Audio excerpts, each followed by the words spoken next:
Hello buddies, let's go on. आज हम लोग इस वीडियो में पढ़ने जा रहे हैं क्लास 4 साइंस का chapter human body, the digestive system and excretory system, fully explained इन हिंदी। तो चलिए बिना देरी किए शुरू करते हैं। So the digestive system, What happens to the food we eat? Do we directly use it to get energy?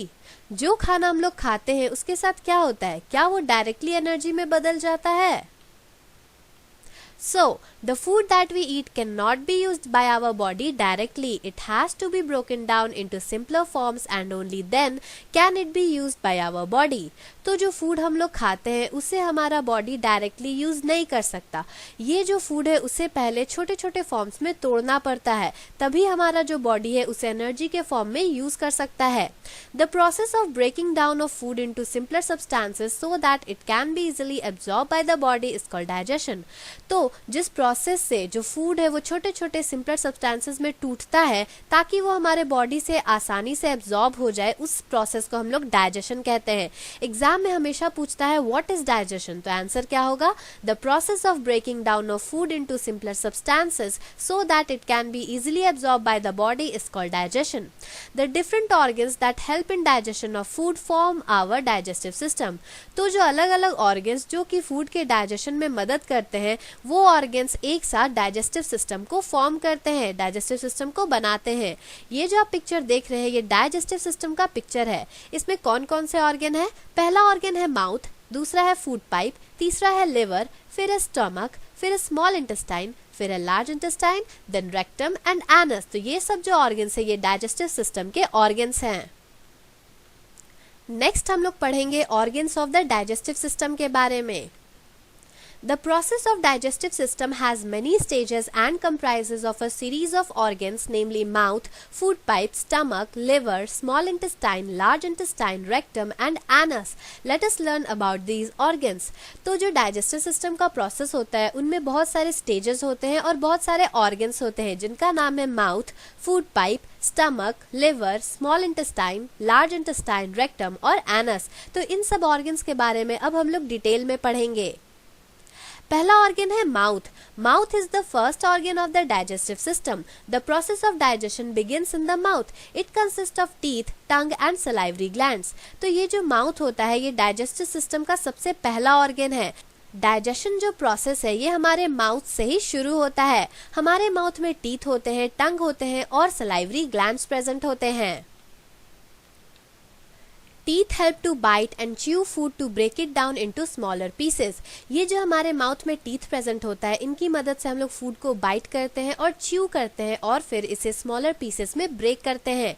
Salivary glands secrete a watery substance in our mouth known as the saliva. Saliva makes the food wet and easy to swallow. It also contains a chemical that helps to digest food. Salivary glands जो हमारे mouth में present होते हैं ये हमारे mouth में एक watery substance को सिक्रीट करते हैं जिसे सलाइवा कहते हैं।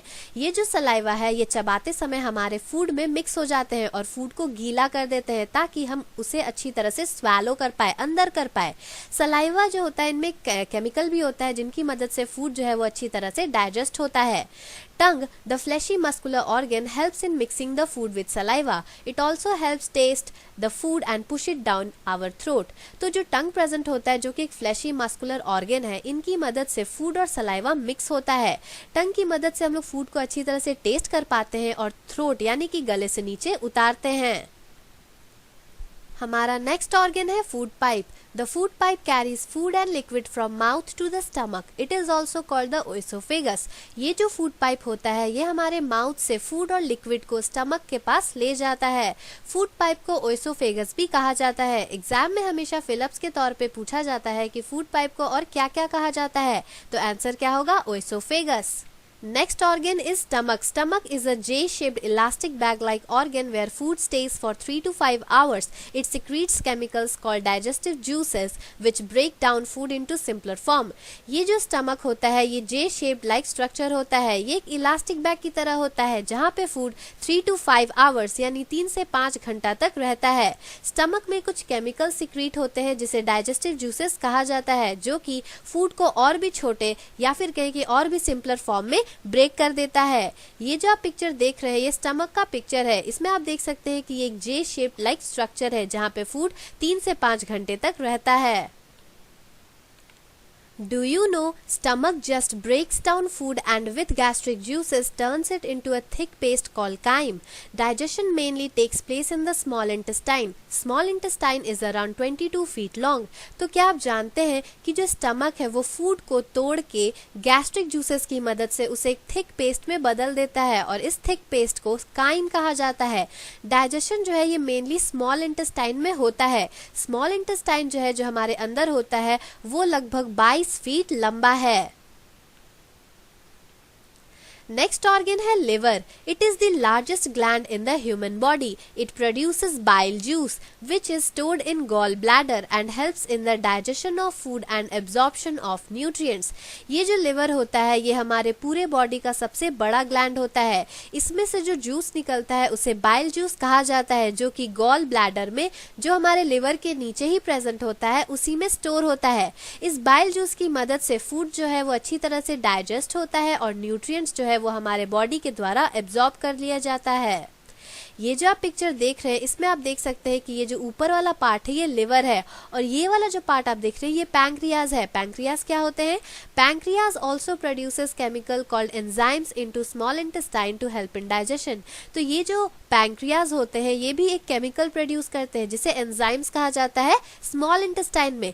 ये जो एंजाइम्स होते हैं ये भी डाइजेशन में मदद करते हैं। तो ये जो पिक्चर में आपको बड़ा पार्ट दिख रहा है ये लिवर है, ये पैंक्रियाज है और ये जो छोटा सा आपको ग्रीन कलर का स्ट्रक्चर दिख रहा है ये गॉल ब्लैडर है जिसमें बाइल जूस स्टोर होता है। नेक्स्ट ऑर्गन है small intestine. From the stomach partially digested food reaches small intestine. It is a long and coiled tube. It helps in the further breakdown of food by mixing it with digestive juices from the liver and pancreas. Complete digestion takes place here. The useful and important nutrients from digested food and water are absorbed by the blood vessels present in the walls of small intestine. Blood carries the absorbed nutrients to all parts of the body. तो जैसे मैंने कहा कि जो small intestine होता है वो 22 feet लंबा होता है। तो स्टमक में सारा जो फूड है वो अच्छी तरह से डाइजेस्ट नहीं होता, थोड़ा थोड़ा ही डाइजेस्ट होता है। तो ये जो थोड़ा थोड़ा डाइजेस्टेड फूड है वो फिर स्टमक से स्मॉल इंटेस्टाइन में पहुंच जाता है। स्मॉल इंटेस्टाइन क्या है? एक लंबा कॉइल्ड ट्यूब है जिसकी मदद से फूड जो है जो पार्शियली जो कि आधा डाइजेस्टेड है वो पूरी तरह से डाइजेस्ट हो जाता है। कैसे? स्मॉल इंटेस्टाइन में क्या होता है कि लिवर और पैंक्रियास से जो जूसेस निकल रहे हैं उनकी मदद से ये आधा अधूरा डाइजेस्टेड फूड पूरी तरह से डाइजेस्ट हो जाता है। तो पूरा डाइजेशन कहाँ होता है? स्मॉल इंटेस्टाइन में। तो जैसी डाइजेशन हो जाता है तो फूड में जितने भी यूजफुल और इम्पोर्टेंट न्यूट्रिएंट्स होते हैं वो फूड एंड वाटर के साथ हमारे ब्लड वेसल्स में एब्जॉर्ब हो जाता है जो कि स्मॉल इंटेस्टाइन के वॉल्स में होता है। तो स्मॉल इंटेस्टाइन के वॉल्स में क्या होता है? Blood vessels. ये जो ब्लड वेसल्स है उन फूड में से यूजफुल और इम्पोर्टेंट न्यूट्रिएंट्स को अपने में एब्जॉर्ब कर लेते हैं। ब्लड जो है हमारे बॉडी के अंदर जो ब्लड होता है ये सारे एब्जॉर्ब न्यूट्रिएंट्स को हमारे पूरे बॉडी पार्ट्स में ले जाता है। कौन ले जाता है? ब्लड ले जाता है। इससे क्या होता है? हमारे बॉडी में अच्छी तरह से न्यूट्रिशन मिल जाता है। नेक्स्ट ऑर्गन है large intestine. The undigested food moves to the large intestine. It is also a shorter but wider tube-like structure. The blood vessels present here absorb the extra water and this result in the formation of the waste products called feces, which is stored in the rectum for some time before they are excreted out. तो कुछ food ऐसे होते हैं जो कि बिल्कुल digest नहीं हो पाते, यानी कि स्मॉल इंटेस्टाइन में भी वो फूड डाइजेस्ट नहीं कर पाते। तो ये सब जो अनडाइजेस्टेड फूड होते हैं ये लार्ज इंटेस्टाइन में मूव कर जाते हैं। कहाँ पे कर जाते हैं? लार्ज इंटेस्टाइन में। ये थोड़े छोटे होते हैं, यानी कि ये स्मॉल इंटेस्टाइन की तरह लंबे नहीं होते लेकिन छोटे होते हैं, लेकिन स्मॉल इंटेस्टाइन से थोड़े मोटे होते हैं। इनका जो स्ट्रक्चर है वो स्मॉल इंटेस्टाइन से थोड़ा मोटा होता है। जैसा कि आप इस पिक्चर में देख सकते हैं, ये जो आप देख रहे हैं बीच में लंबा पार्ट ये क्या है? स्मॉल इंटेस्टाइन, और ये जो बड़ा और मोटा सा पार्ट दिख रहा है ये लार्ज इंटेस्टाइन है। तो लार्ज इंटेस्टाइन में क्या होता है कि जो फूड अनडाइजेस्टेड है, जो डाइजेस्ट नहीं हो पाया, वो यहाँ पे आ जाता है। यहाँ पे जो ब्लड वेसल्स होते हैं वो हमारे बॉडी में जितना भी एक्स्ट्रा वाटर है, अगर हम लोग ज़्यादा पानी पी लेते हैं तो क्या होता है कि हमारे बॉडी में एक्स्ट्रा वाटर आ जाता है। तो यहाँ पे जो ब्लड वेसल्स प्रेजेंट होते हैं वो सारे एक्स्ट्रा वाटर को एब्जॉर्ब कर लेते हैं। इससे क्या होता है कि हमारे अंदर, हमारे लार्ज इंटेस्टाइन के अंदर वेस्ट प्रोडक्ट्स जिसे कि फेसेस कहा जाता है वो स्टोर हो जाता है।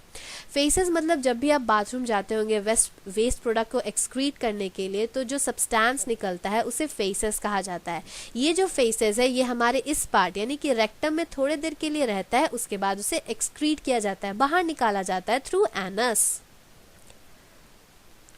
अब हम लोग नेक्स्ट ऑर्गन के बारे में पढ़ेंगे। नेक्स्ट ऑर्गन क्या है? Rectum and anus. At the end of the large intestine there is a chamber known as the rectum. The end of the rectum is the last organ of the digestive system called anus. Usually the rectum is empty. The movement of undigested food to rectum signals that the person has to move his bowels or defecate. That's when we go to the washroom to relieve ourselves. The feces is removed from the body through the anus. तो जो digestive system का सबसे last organ क्या होता है? Rectum and anus. तो large intestine के and में एक चेंबर होता है जिसे रेक्टम कहा जाता है, और रेक्टम के एंड में एक लास्ट ऑर्गन प्रेजेंट होता है जो कि डाइजेस्टिव सिस्टम का भी लास्ट ऑर्गन है, उसे कहते हैं एनस। यूजुअली जो रेक्टम होता है वो खाली होता है। अनडाइजेस्टेड फूड जो है वो हमारे लार्ज इंटेस्टाइन में प्रेजेंट होता है, और जब ये अनडाइजेस्टेड फूड हमारे रेक्टम में मूव करता है तब उसे पर्सन को सिग्नल मिलता है कि उसे अपने वेस्ट प्रोडक्ट को डेफिकेट करना है, यानी कि बाहर निकालना है, एक्सक्रीट करना है। उसी समय हम लोग क्या करते हैं? हम लोग वॉशरूम जाते हैं ताकि अपने आप को रिलीव कर सके। ये जो फेसेस है ये फिर हमारे बॉडी से रिमूव होता है थ्रू एनस। इस चैप्टर का नेक्स्ट टॉपिक है importance of chewing food well and need for regular bowel movements. Food को अच्छी तरह से क्यों चबाना चाहिए और हमारे बॉडी में रेगुलर बावल मूवमेंट्स जरूरी क्यों हैं? बावल मूवमेंट्स क्या होता है? इसका हिंदी होता है अंतड़ियों की साफ करने की क्रिया। तो बावल मूवमेंट क्या होता है इसे हम लोग आगे पढ़ेंगे। Chewing is the first and the most important step in digestion. It helps in the breakdown of food into smaller pieces so that it becomes easier for the nutrients to be absorbed by the intestine. Chewing मतलब चबाना। Food को अच्छी तरह से चबाना हमारे digestion का सबसे पहला और मोस्ट इम्पॉर्टेंट स्टेप होता है। चबाने से क्या होता है? जो फूड है वो छोटे छोटे पीसेस में टूट जाते हैं, और क्या होता है? हमारा इंटेस्टाइन जो है वो न्यूट्रिएंट्स को अच्छी तरह से एब्जॉर्ब कर पाता है, क्योंकि फूड जो है वो छोटे छोटे पीसेस में टूट चुके हैं, तो जो न्यूट्रिएंट्स है वो अच्छी तरह से एब्जॉर्ब हो जाता है। If we do not chew food well, the food will take longer to digest. This may lead to poor digestion of food.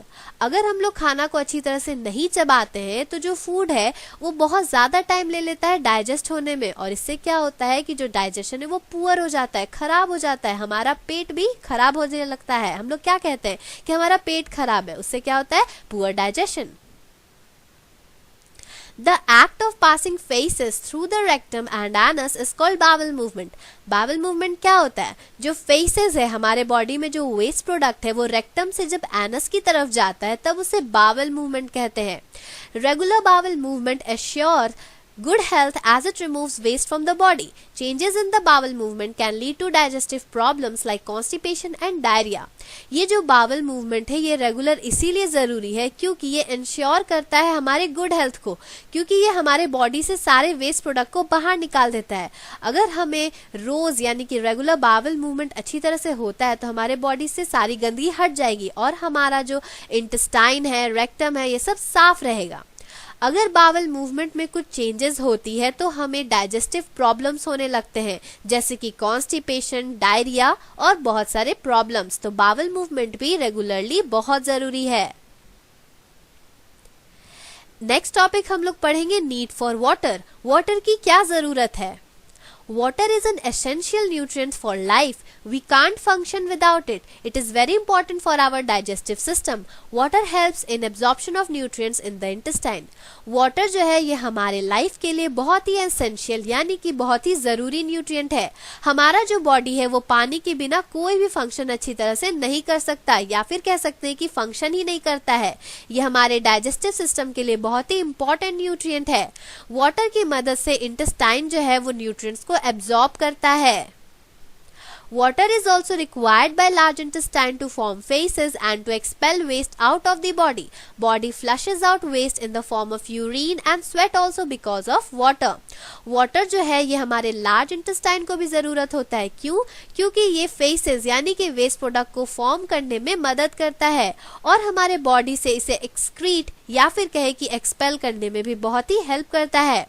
Body जो है वो हमारे वेस्ट को फ्लश आउट करता है in the form of urine and sweat. जो पसीना हमें आता है और जो यूरिनेशन हम लोग करते हैं ये भी पानी के वजह से ही पॉसिबल है, क्योंकि इनसे भी हमारे बॉडी से गंदगी बाहर निकलती है। Without drinking sufficient water, bowel movements will not occur properly and causes constipation and diarrhea. Therefore, drinking enough water is very important to maintain good health. अगर हम लोग अच्छी तरह से या फिर कहें कि sufficient water नहीं पीते हैं तो हमारे अंदर जो bowel movement है वो अच्छी तरह से नहीं होगा, और जब bowel movement अच्छी तरह से नहीं होगा तो हमें बहुत सारे digestive problems हो सकते हैं जैसे कि constipation and diarrhea। इसीलिए हमें enough water यानी कि जितनी ज़रूरत है उतना ही पानी पीना चाहिए ताकि हमारा जो गुड हेल्थ है वो अच्छी तरह से मेंटेन रह सके और हम लोग हेल्दी रह सके। As we throw the waste into the dustbin to keep our house clean, similarly, our body also produces waste which have to be removed regularly. This is done by our excretory system. The process by which the waste get removed by our body is called excretion. तो जैसे हम लोग अपने घर को साफ रखने के लिए सारे कचरे को डस्टबिन में डालते हैं, उसी तरह अपने बॉडी को साफ रखने के लिए सारे वेस्ट को हम लोग हमेशा निकालते रहते हैं। तो ये जो हम लोग वेस्ट को अपने बॉडी से निकालते हैं, इस सिस्टम को हम लोग एक्सक्रीटरी सिस्टम कहते हैं। क्या कहते हैं? Excretory system. अभी तक हम लोगों ने पढ़ा कि फूड डाइजेस्ट कैसे होता है, अब हम लोग पढ़ेंगे कि हमारा जो फूड है वो एक्सक्रीट कैसे होता है। तो जो प्रोसेस जिससे कि वेस्ट हमारे बॉडी से बाहर निकल जाता है उस प्रोसेस को एक्सक्रीशन कहा जाता है। एग्जाम में एक्सक्रीशन का डेफिनेशन पूछा जाता है तो आप क्या लिखिएगा? The process by which the waste get removed from our body is called excretion. Different parts of the body combine to form the excretory system. तो हमारे बॉडी में जो डिफरेंट पार्ट्स होते हैं वो कंबाइन करते हैं ताकि एक्सक्रीटरी सिस्टम फॉर्म कर सके। These are lungs. पहला है लंग्स। लंग्स जो है ये हमारे बॉडी से कार्बन डाइऑक्साइड को रिमूव करता है। Lungs remove carbon dioxide from our body. Second is skin. Skin removes the extra water and salt from our body. Skin जो है ये हमारे बॉडी से एक्स्ट्रा वाटर और सॉल्ट, जिसे कि नमक भी कहा जाता है, वो हमारे बॉडी से बाहर निकालता है। तीसरा है kidneys. Kidneys remove waste and extra water as urine. Kidneys जो है ये हमारे बॉडी से वेस्ट को और एक्स्ट्रा वाटर को यूरिन के फॉर्म में बाहर निकालता है। Do you know the excretory system consists of a pair of kidneys, ureters, urinary bladder and urethra. In the course of one day, our blood passes through our kidneys an average of 300 times. तो क्या आप जानते हैं कि जो excretory system है इसमें pair of kidneys यानी कि दो किडनी प्रेजेंट होते हैं, ureters प्रेजेंट होते हैं, urinary bladder और urethra प्रेजेंट होते हैं। एक दिन में हमारा जो ब्लड है वो किडनी से एवरेज 300 बार पास करता है। अब हम लोग पढ़ेंगे किडनीज के बारे में। Kidneys are the main organs of the excretory system. In the earlier section, we studied that blood vessels absorb all the nutrients and water from the intestine. From here, the blood goes to the kidneys. Kidneys help to get rid of waste, salt and extra water from the blood. These waste are excreted from our body in the form of urine. तो जो kidneys होते हैं ये हमारे excretory system के main organ होते हैं। पिछले सेक्शन यानी कि डाइजेस्टिव सिस्टम में हम लोगों ने पढ़ा था कि जो इंटेस्टाइन में ब्लड वेसल्स होते हैं ये हमारे सारे न्यूट्रिएंट्स और वाटर को एब्जॉर्ब कर लेते हैं। तो ये जो ब्लड है ये फिर वहां से सीधा किडनीज में पहुंचते हैं। किडनीज क्या करता है? ब्लड में जो वेस्ट प्रेजेंट होता है, सॉल्ट प्रेजेंट होता है और एक्स्ट्रा वाटर प्रेजेंट होता है, उसे हमारे ब्लड से हटा देता है। ये जो वेस्ट है ये फिर हमारे बॉडी से यूरिन और स्वेट के फॉर्म से बाहर निकलते हैं। ये जो आप साइड में पिक्चर देख रहे हैं ये ह्यूमन एक्सक्रीटरी सिस्टम का पिक्चर है। इसमें आप देख सकते हैं कि दो किडनीज प्रेजेंट है, एक यूरेटर प्रेजेंट है, एक यूरिनरी ब्लैडर प्रेजेंट है और यूरेथ्रा प्रेजेंट है। हम लोग पढ़ेंगे अभी यूरेटर्स के बारे में। Ureters are the thin tubes that carry urine from kidneys to the urinary bladder. तो ये जो यूरेटर्स होते हैं ये थोड़े पतले पतले ट्यूब्स होते हैं जो कि यूरिन को किडनी से यूरिनरी ब्लैडर तक पहुंचाते हैं.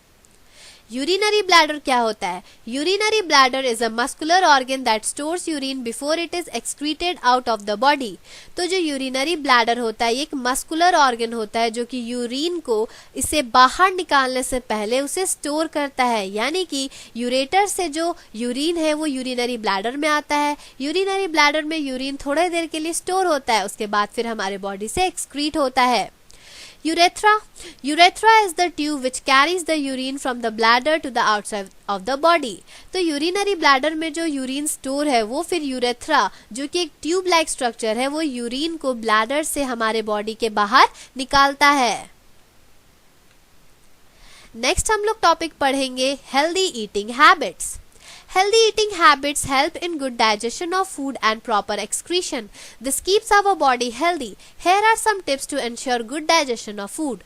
तो अगर हम लोग अच्छी तरह से खाएंगे, हेल्दी ईटिंग हैबिट्स को अपनाएंगे तो हमारा बॉडी जो है उसका डाइजेशन बहुत अच्छी तरह से होगा और एक्सक्रीशन भी बहुत अच्छी तरह से होगा. यानी कि हमारे बॉडी में डाइजेस्टिव सिस्टम और एक्सक्रीटरी सिस्टम बहुत अच्छी तरह से फंक्शन करेंगे. इससे हमारा बॉडी भी हेल्दी होगा. तो यहाँ पे कुछ टिप्स दिए गए हैं ताकि हमारा फूड जो है वो अच्छी तरह से डाइजेशन हो सके. पहला है wash your hands before and after every meals. तो जब भी हम लोग खाना खाते हैं तो खाना खाने से पहले और खाना खाने के बाद अच्छी तरह से हाथ को धोना चाहिए. Eat all 3 major meals at fixed hours. All 3 major meals मतलब कि ब्रेकफास्ट, लंच और डिनर को अच्छी तरह से सही टाइम पे खाना चाहिए. ईट अ बैलेंस डाइट. हम लोगों ने चैप्टर 1 में बैलेंस डाइट के बारे में पढ़ा था. अगर आप लोगों ने नहीं पढ़ा है तो इस वीडियो के डिस्क्रिप्शन में पहला चैप्टर का लिंक दिया हुआ है, वहां से जाके आप पढ़ सकते हैं. तो हम एक बैलेंस डाइट खाना चाहिए. Chew your food properly and eat slowly. हम लोग जो खाना खाते हैं उसे अच्छी तरह से चबाना चाहिए और धीरे धीरे खाना चाहिए. Do not overeat. हमें ज्यादा खाना नहीं खाना चाहिए. Rinse your mouth after every meal. जब हम लोग खाना खा लेते हैं तब हमारे दांतों के बीच में कुछ फूड स्टक हो जाते हैं, यानी कि फूड अटक जाते हैं. इससे क्या होता है, हमारा दांत जो है वो सड़ने लगता है. हम लोगों ने चैप्टर 2 में इसके बारे में भी पढ़ा था, उसका लिंक इस वीडियो के डिस्क्रिप्शन में दिया हुआ है. तो हमें हमेशा खाना खाने के बाद अच्छी तरह से माउथ को धो लेना चाहिए. Always eat from a clean plate. हमें साफ सुथरे प्लेट में खाना खाना चाहिए ताकि कोई जर्म्स और बैक्टीरिया हमारे अंदर ना जाए. Drink plenty of water to keep excretory system functioning properly. हमें बहुत सारा पानी पीना चाहिए ताकि हमारा जो एक्सक्रीटरी सिस्टम है वो अच्छी तरह से फंक्शन कर सके. Eat food rich in fibre. It helps in good bowel movement. हमें वैसे खाना खाना चाहिए जिसमें फाइबर बहुत ज्यादा मात्रा में पाया जाता है, क्योंकि इसकी मदद से हमारा जो बावल मूवमेंट है वो अच्छी तरह से हो पाता है. तो ये था पूरा explanation human body, the digestive and excretory system का. और अगर आपको इसी तरह और भी चैप्टर्स का एक्सप्लेनेशन चाहिए तो तुरंत हमारे चैनल को सब्सक्राइब कर लें और बेल आइकन दबाना ना भूलें. So if you want the explanation of the next chapter, please subscribe our channel and press the bell icon. So thanks for watching, and if you like this video, don't forget to like, subscribe and share. Thank you. Subscribe please.